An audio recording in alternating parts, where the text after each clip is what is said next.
This week, the initiative redeployed to the Great Wildlands. French Connection disbands. Fire continue their attack on IGC.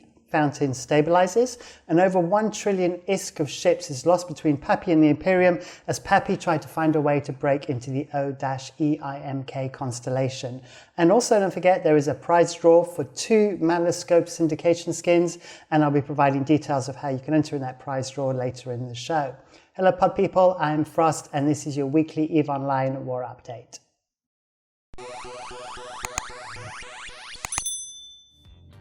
Welcome back. So the first thing I need to cover is my 2 winners for last week's prize draw for the Malescope syndication skin have not got in touch with me. So Deathrat and Bjorn Muller, you need to come onto my Discord so that I may validate you and give you your skins, please. So yeah, it'd be a shame for these to just be sitting there for forevermore. So please do get in touch with me. So Deathrat and Bjorn Muller, and obviously I'm giving away 2 more skins this week. Details later on in the show. Okay, time to crack on with stuff. So let me jump up into my box, and as usual I have my pen ready. This week the regions we're going to cover is going to be a little bit different. So we're definitely going to cover Fountain, we're going to cover Delve, mention Quirius quickly, and Catch, and Tenerifis.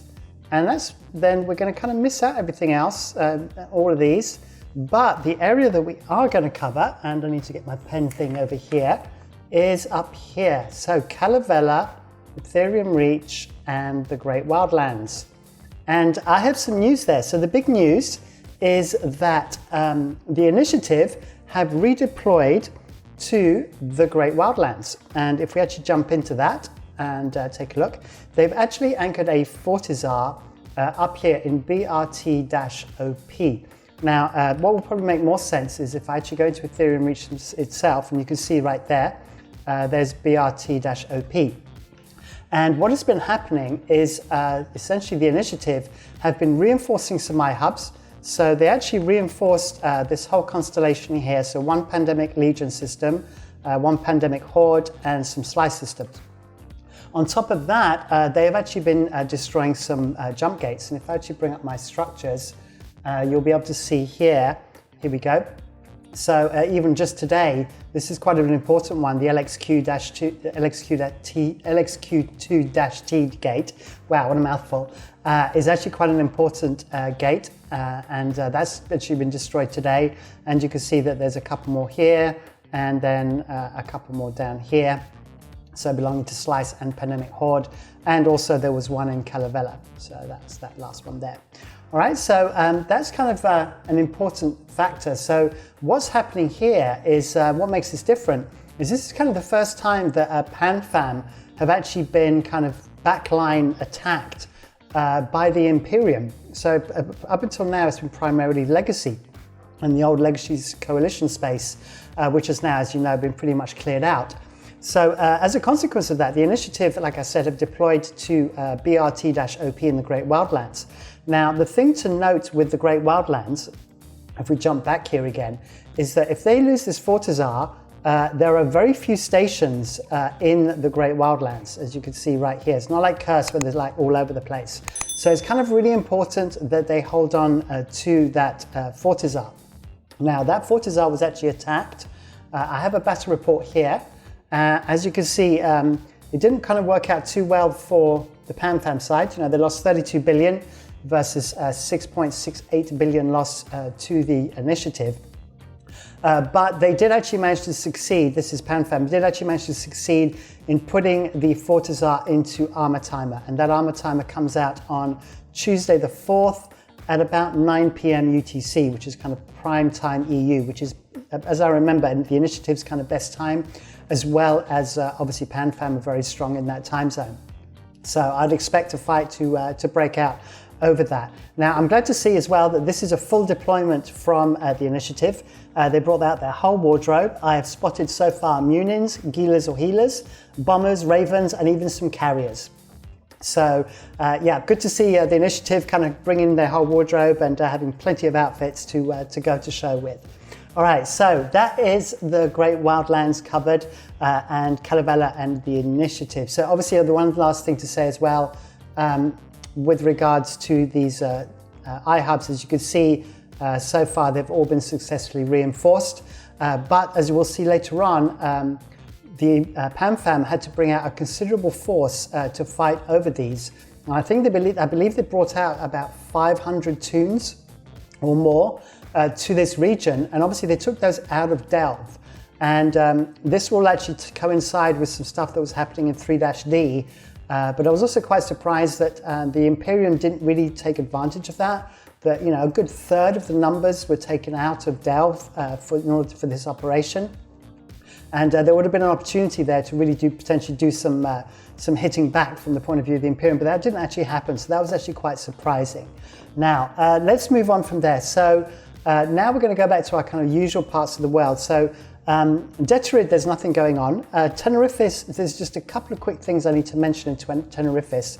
The first one is, if you remember, I've been talking about DZ6 and how this is a route down in towards Fethobolis, and this has been reinforced quite a few times.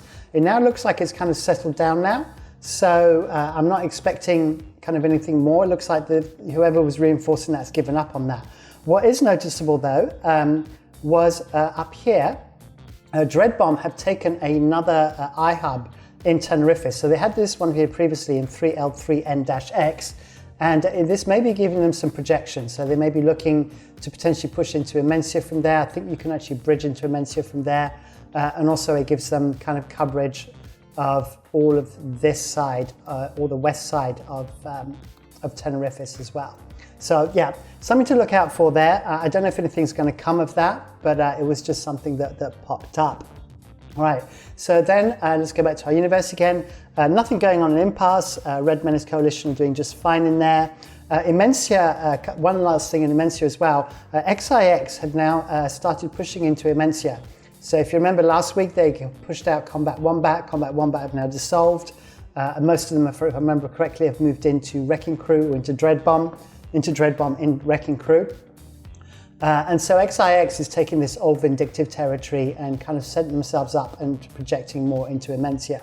So it looks like Fire Coalition are kind of really going into big expansion plans at the moment.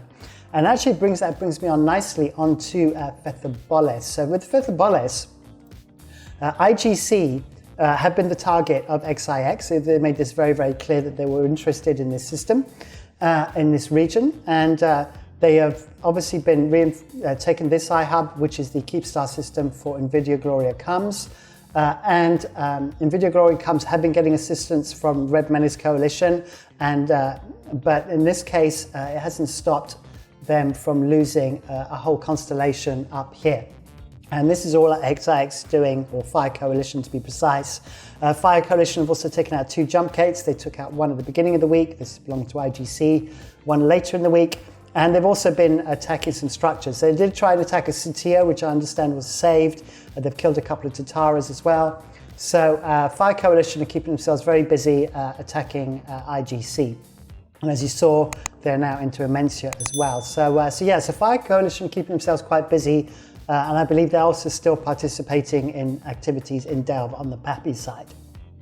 Right, so then what we're going to do is we're going to move on to Catch. Now, I don't really have much to say about Catch, except I want to talk very briefly about something that happened last week, and that was French Connection. And French Connection held a whole bunch of systems here, and I think they held these 2 systems here as well. Now, French Connection have, as I understand, officially disbanded. I watched a French Twitch stream, and they seem to confirm this as well. What's happened is, if I bring up French Connection, if you actually look, you can see that they've lost like a big chunk of members. So they lost 2 Tati Raiders last week, which I mentioned, and then another 2 or 3 alliances have now left, and their numbers have dropped dramatically, and I think it's now kind of disbanded. These members are just kind of kicking around still. And the main ones to go so obviously were 2 Tati Raiders, which I mentioned last week, which account for 129, who have gone to the initiative.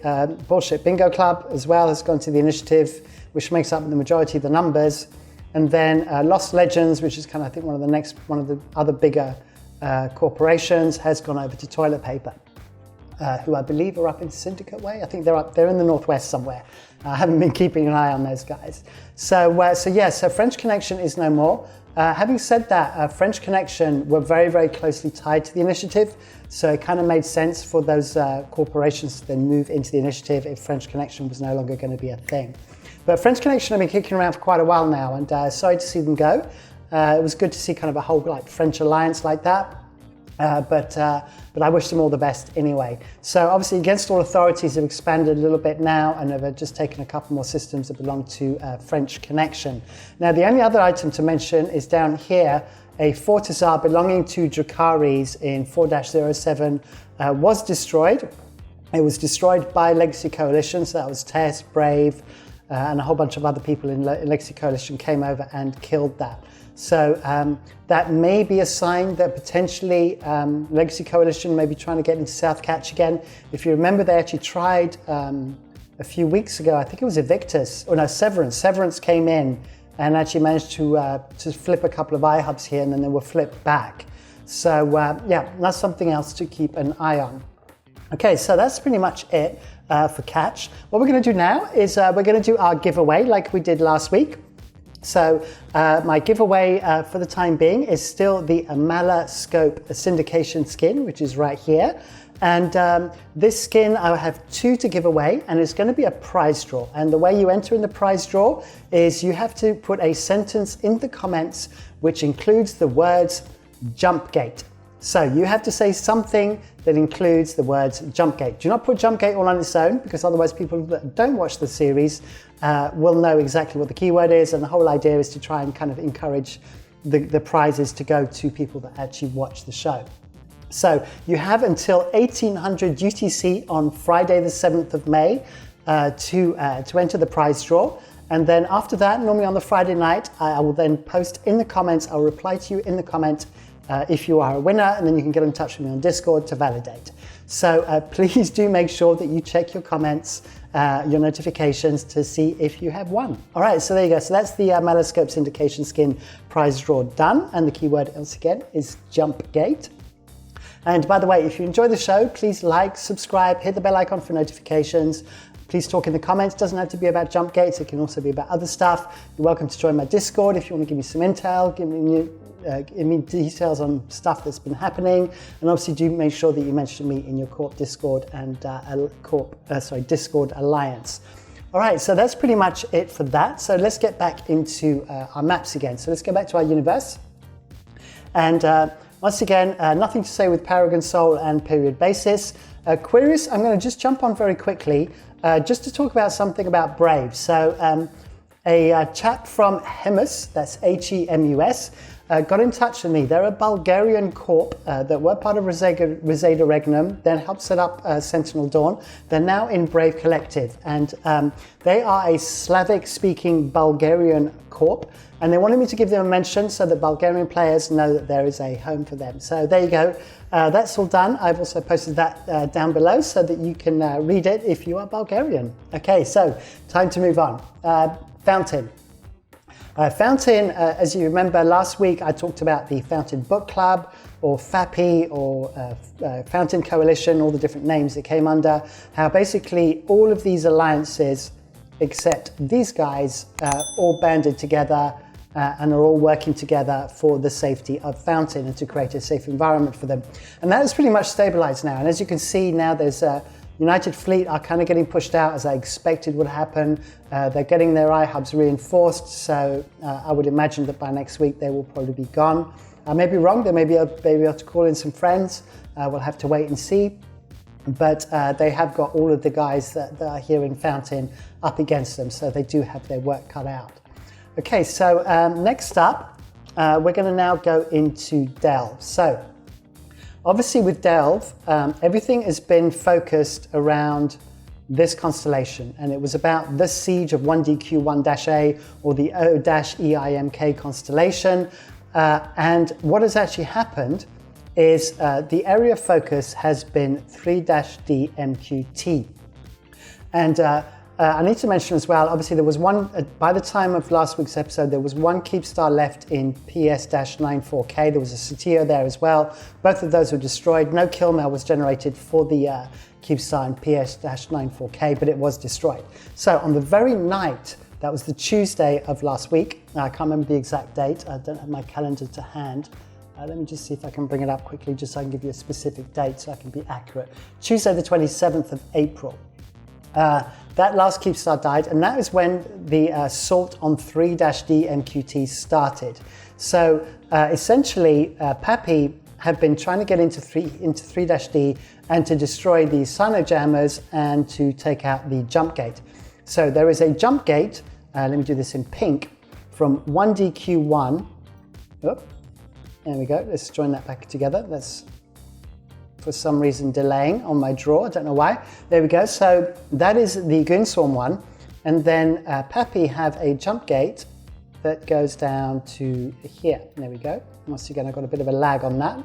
And so therefore, it made sense for Pappy to come into 3-D and try and attack this particular system.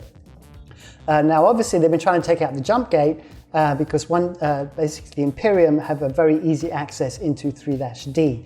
Now, this started on the Tuesday at the very time that the CubeStar died, and then literally every day since, there has been some sort of attempted assault on 3-D. Now, I say attempted because the end result is that nothing has actually changed, except, like I said during the introduction, over 1 trillion ISK has been lost fighting over these structures in 3-D.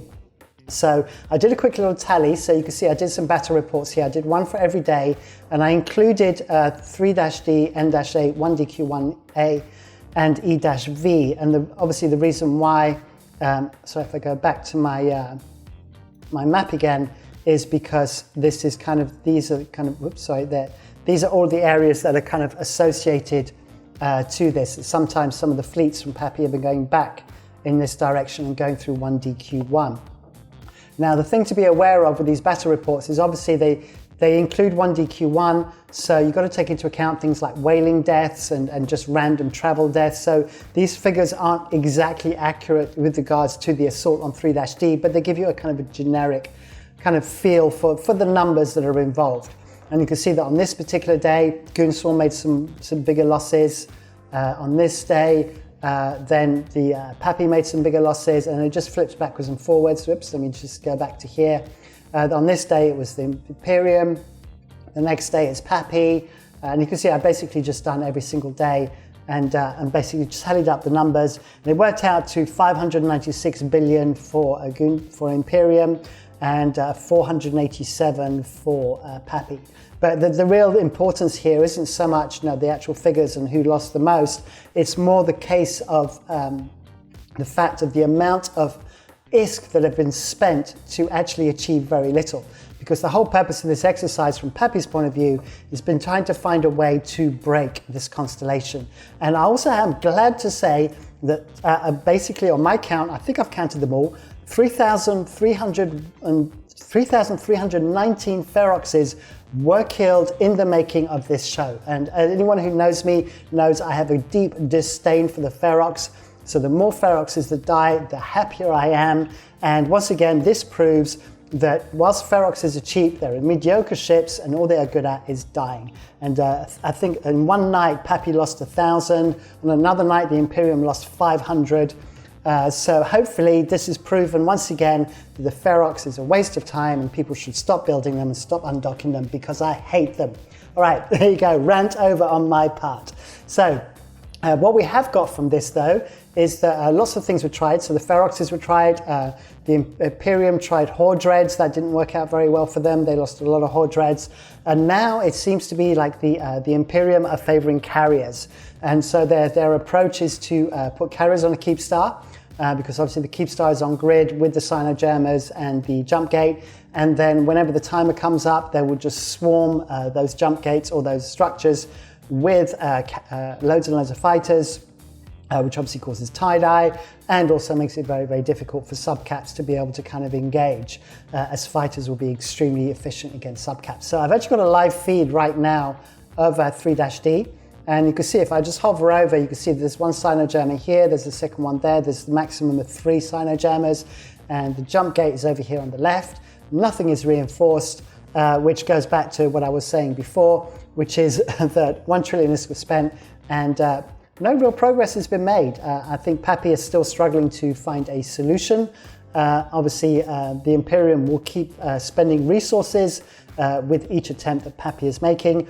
And we're going to have to see where it goes from there. And it'll be interesting to see if some kind of solution can be found.